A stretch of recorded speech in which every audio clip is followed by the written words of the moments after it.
ఈరోజు సెప్టెంబర్ 7వ తారీఖు కన్యాకుమారిలో మొదలైన రాహుల్ గాంధీ గారి భారత్ జోడో యాత్ర సంబంధించి వారు ఈరోజు కర్ణాటకలోకి ప్రవేశించారు. మాకు అందుతున్న సమాచారం మేరకు అక్టోబర్ 24 వరకు తెలంగాణ రాష్ట్రంలోకి వారు రావడానికి అవకాశం ఉంది. కర్ణాటక రాష్ట్రం రాయచూరు నుంచి పాత ఉమ్మడి మహబూబ్నగర్ జిల్లా మక్తల్ నియోజకవర్గం కృష్ణా నదిని దాటుతూ రాహుల్ గాంధీ గారి యాత్ర తెలంగాణలోకి రాబోతుంది. దీనికి సంబంధించి కీలకమైన నాయకులందరినీ కూడా ఈ కార్యక్రమానికి సంబంధించి చర్చ చేసి వారి సలహాలు సూచనలు తీసుకొని 4వ తారీఖు రోజు భారత్ జోడో యాత్రలో ఏర్పాట్లలో భాగంగా AICC general secretary Digvijay Singh గారు, జయరాం రమేష్ గారు, ఉత్తమ్ కుమార్ రెడ్డి గారి పర్యవేక్షణలో ఏదైతే కమిటీ ఉందో 4వ తారీఖు రోజు హైదరాబాద్కి తెలంగాణ రాష్ట్ర పర్యటనకు సంబంధించి సమీక్ష చేసి వారి పాదయాత్ర రూట్ మ్యాప్, అదేవిధంగా ఇతర అంశాలకు సంబంధించి తెలంగాణ రాష్ట్రంలో ప్రభావితం చూపించగలిగిన వ్యక్తులు, వ్యవస్థలు, సంస్థలు, బాధితులు, అదేవిధంగా రాహుల్ గాంధీ గారిని కలవాలనుకుంటున్న మిగతా వాళ్ళను కూడా చర్చించి వారిని రాహుల్ గాంధీ గారికి కల్పించి తెలంగాణ రాష్ట్రం ఏర్పడ్డ తర్వాత ఏ ఆకాంక్షల మేరకు, ఆలోచన మేరకు సమస్యల పరిష్కారం కోసం తెలంగాణ రాష్ట్రం ఇచ్చిండ్రో ఆ అంశాలకు సంబంధించిన వాళ్ళను కూడా రాహుల్ గాంధీ గారిని కలవడానికి వీలు కల్పిస్తూ ఈ దేశం యొక్క ఔన్నత్యాన్ని, ఈ దేశంలో ఉండే అన్ని ప్రాంతాల వాళ్ళు, అన్ని భాషల వాళ్ళు, అన్ని మతాల వాళ్ళు, సంబంధిత వ్యక్తులందరూ కూడా సంఘటితంగా కలిసి ఉండే ఒక బలోపేతమైన దేశంగా మలచాలి అని రాహుల్ గాంధీ గారు ఏ సంకల్పంతో అయితే పాదయాత్ర చేస్తుందో రాజకీయ పార్టీలకు అతీతంగా ఆ యాత్రను విజయవంతం చేయడానికి ఈరోజు మేమందరం కూర్చొని చర్చించుకున్నాం. ఈ చర్చలో భాగంగా మేమందరం కూడా రాయచూరు నుంచి మహబూబ్నగర్ జిల్లా మక్తల్లో ఎంటర్ అవుతున్న పాదయాత్ర మద్నూర్ జుక్కల్ నియోజకవర్గం పాత ఉమ్మడి నిజామాబాద్ జిల్లా నుంచి నాందేడ్ మహారాష్ట్రకి ఏ విధంగా వారు వెళ్తున్నారో ఈ మధ్యలో మొత్తం దాదాపుగా 14 రోజుల పాదయాత్రను ఏ దారి గుంట వెళ్ళాలి దానికి సంబంధించిన ఏర్పాట్ల మీద చర్చించుకొని మేమందరం కూడా సూత్రప్రాయంగా మార్గాన్ని మేము ఆమోదించినాం. వీటికి సంబంధించి పోలీసు భద్రత, పోలీసు అనుమతి కోసం రేపు డీజీపీ గారిని కలిసి తెలంగాణ కాంగ్రెస్ పార్టీ పక్షాన వారికి విజ్ఞాపన పత్రాన్ని ఇచ్చి అనుమతి తీసుకోవడానికి కలవాలని నిర్ణయం తీసుకున్నాము. అదేవిధంగా 4వ తారీఖు రోజు సమావేశాన్ని ఏర్పాటు చేసి ఆ సమావేశంలో పూర్తి స్థాయిలో జాతీయ నాయకత్వంతో చర్చించి తుది వారి రూట్ మ్యాప్ను ఆమోదింప చేసుకుంటాము. అదేవిధంగా ఏ విధంగా అంశాలను ప్రస్తావించాలనే దాని మీద కూడా భవిష్యత్తులో కార్యాచరణ నిర్ధారించుకుంటాము.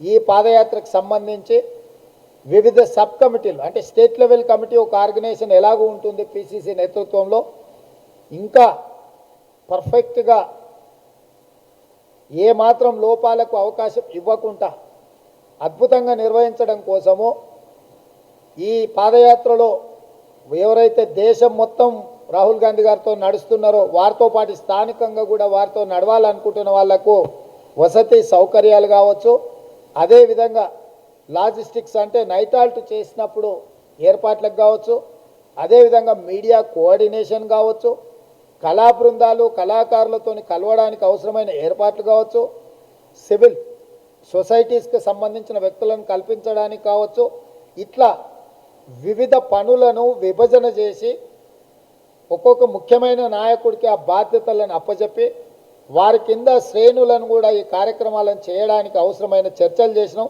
దానికి సంబంధించి కూడా తొందరలోనే సబ్ కమిటీలుగా నియమించి అంశాల ప్రాతిపదికన అదేవిధంగా తెలంగాణలో ప్రముఖ ప్రాంతాలు అంటే ప్రజలల్లో గుర్తింపు పొందిన కొన్ని ప్రాంతాలను ఒకవేళ అవకాశం ఉంటే రాహుల్ గాంధీ గారు వాటిని సందర్శించడానికి అక్కడికి వెళ్ళడానికి అవసరమైన ఏర్పాట్లను కూడా గుర్తించడానికి అక్కడ సందర్శించడానికి ఏం అవసరమవుతుందో వాటన్నిటిని కూడా చూసుకోవడానికి కూడా కొన్ని కమిటీలను వేయాలి అని చెప్పి ఈ సమావేశంలో చర్చించినాము.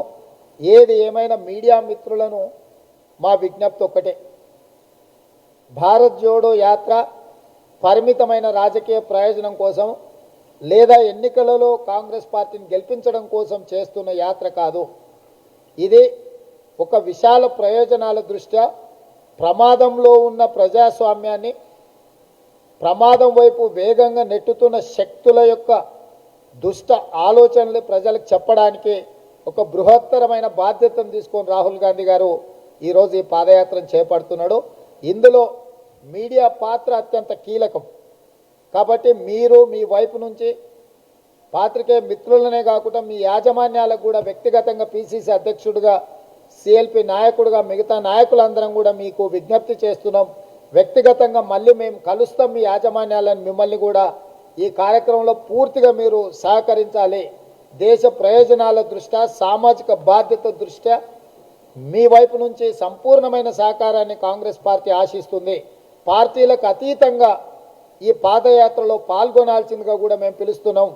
రాజకీయ ప్రయోజనాలకు అతీతంగా దేశ ప్రయోజనాలను దృష్టిలో పెట్టుకొని రాహుల్ గాంధీ గారు తీసుకున్న ఈ నిర్ణయాన్ని ప్రతి ఒక్కరం సమర్థించి ముందుకు తీసుకెళ్లాల్సిన బాధ్యత మన అందరి మీద ఉన్నది. కాబట్టి విద్యార్థులు, నిరుద్యోగ యువకులు, ఉద్యమకారులు, అమరవీరుల కుటుంబాలు, రైతులు, దళితులు, గిరిజనులు, మహిళలు, మైనారిటీ వర్గాలు, తెలంగాణ సమాజం అంతా ఇందులో పాల్గొనాల్సిందిగా కాంగ్రెస్ పార్టీ పక్షాన వారికి ఆహ్వానం పలుకుతున్నాను.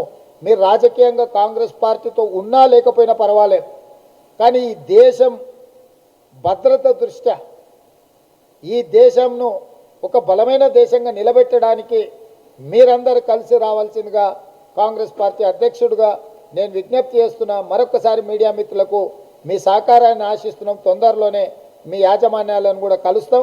అదేవిధంగా అక్టోబర్ 2 రోజు గాంధీ జయంతి మాకు బోయిన్పల్లిలో ఈ గాంధీ సిద్ధాంతాలను విధానాలను భావవ్యాప్తి చేయడానికి స్థలం ఉన్నది. అక్కడ అక్టోబర్ 2 రోజు గాంధీ జయంతి అక్కడ జరపాలని కూడా ఈరోజు మేము నిర్ణయం తీసుకున్నాం.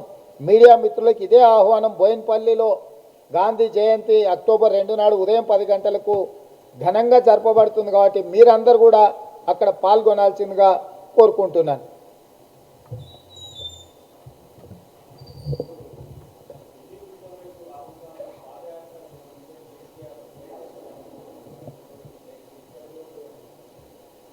ఇప్పుడు కేసీఆర్ గారి శక్తి, యుక్తి, డబ్బులు కాబట్టి ఆయనకున్నాయి, ఆయన ప్రదర్శిస్తుండు.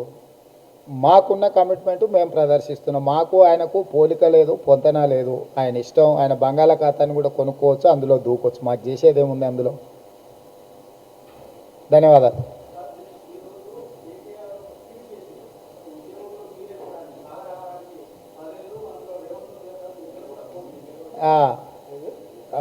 కరెక్టే. దానికి సంబంధించి నేను కూడా చెప్పడం జరిగింది. సాగరహారం టీఆర్ఎస్ పార్టీ చేయలే, సకల జనుల సమ్మె టీఆర్ఎస్ చేయలే. జేఏసీ ఆధ్వర్యంలో అందరం కలిసి అన్ని పొలిటికల్ పార్టీస్ జేఏసీ ఏర్పడ్డదే పెద్దలు జానారెడ్డి గారి ఇంట్లో, అంటే కాంగ్రెస్ పార్టీ నాయకుడి ఇంట్లో ఏర్పడ్డ జేఏసీ ఆధ్వర్యంలో సకల జనుల సమ్మె, మానవహారం, మిలియన్ మార్చ్ ఇలాంటివన్నీ కూడా కాంగ్రెస్ పార్టీ నేతృత్వం వహించినప్పుడు జరిగింది. రేవంత్ రెడ్డి తెలంగాణ ఉద్యమంలో ఎక్కడున్నాడని అడిగే ముందు నేను తెలంగాణ ఉద్యమంలో ఉన్నప్పుడు క్రియాశీలకంగా పాల్గొన్నప్పుడు కేటీఆర్ గారు అమెరికాలో బాత్రూమ్లు కడుగుతుండే. అంతకంటే ముందుకెళ్తే గుంటూరులో విజ్ఞాన్లో చదువుకుంటుండే. ఆ రెండింటి మధ్యలో ఒకవేళ పరిశీలిస్తే పూనాలో ఉండే.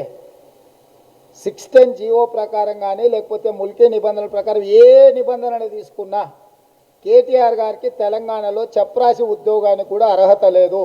ఆయనకున్న ఏకైక అర్హత వాళ్ళ తండ్రి తెలంగాణ ప్రజల్ని వంచి వాళ్ళ పార్టీని గెలిపించుకున్నాడు కాబట్టి మంత్రి అయ్యిండు. నేను తెలంగాణ ఉద్యమంలో ఎక్కడున్నానో ఈవీఎల్ నరసింహం గారు బతికే ఉన్నారు. అక్కడ శాసనసభలో రికార్డ్స్ ఉన్నాయి. తెలంగాణ పదము గవర్నర్ ప్రసంగంలో చేర్చకపోవడం వల్ల జరిగిన పరిణామాలు మీరే ప్రత్యక్ష సాక్షి. కాబట్టి వాటికి సంబంధించిన కూడా కొంతమంది మిత్రులు సోషల్ మీడియాలో పెట్టిండ్రు. వాటిని మీరు చూడాల్సిందిగా, కేటీఆర్ను చూడాల్సిందిగా కోరుకుంటున్న point number 1. Point number 2, Telangana bill వచ్చినప్పుడు శాసనసభలో చర్చ జరిగినప్పుడు బట్టి విక్రమార్క గారు డిప్యూటీ స్పీకర్గా వారు చైర్లో ఉన్నప్పుడు 54 నిమిషాలు నేను మాట్లాడినా వారి అనుమతితో. నేను ఏ అంశాలు తెలంగాణకు సంబంధించిన ప్రస్తావించినో అక్కడ ఉన్నాయి. తెలంగాణ బిల్లు వచ్చినప్పుడు కేటీఆర్ కనీసం లేచి నిలబడి అధ్యక్ష అని అన్నాడా అంటే అందులో తెలంగాణ గురించి ఏమైనా మాట్లాడిండా? ఊకతంపుడు ఉపన్యాసాలు తప్ప కేటీఆర్ గారు చేసింది ఏమీ లేదు. కేటీఆర్కు ఒకటని 4 తన్నించుకోవడం నాకు అలవాటైంది. కాబట్టి ఈ అన్ని అంశాలు మళ్ళీ ఒకవేళ ఆయనకి ఏమన్నా అనుమానం ఉంటే చర్చ చేస్తా అంటే సిద్ధం, దాని మీద చర్చ చేద్దాం. Thank you. హాయ్ ఫ్రెండ్స్, మా టుడే టుమారో యూట్యూబ్ ఛానల్ చూస్తున్నందుకు చాలా థ్యాంక్స్. మరిన్ని లేటెస్ట్ వీడియోస్ కోసం వెంటనే సబ్స్క్రైబ్ చేయండి. అలాగే ఈ బెల్ని కూడా రింగ్ చేసేయండి. మా నోటిఫికేషన్స్ అన్ని మీ మొబైల్లో వస్తాయి. అలాగే మా వీడియోస్ మీకు నచ్చితే లైక్ చేయండి, షేర్ చేయండి, నచ్చకపోతే కామెంట్ చేయండి.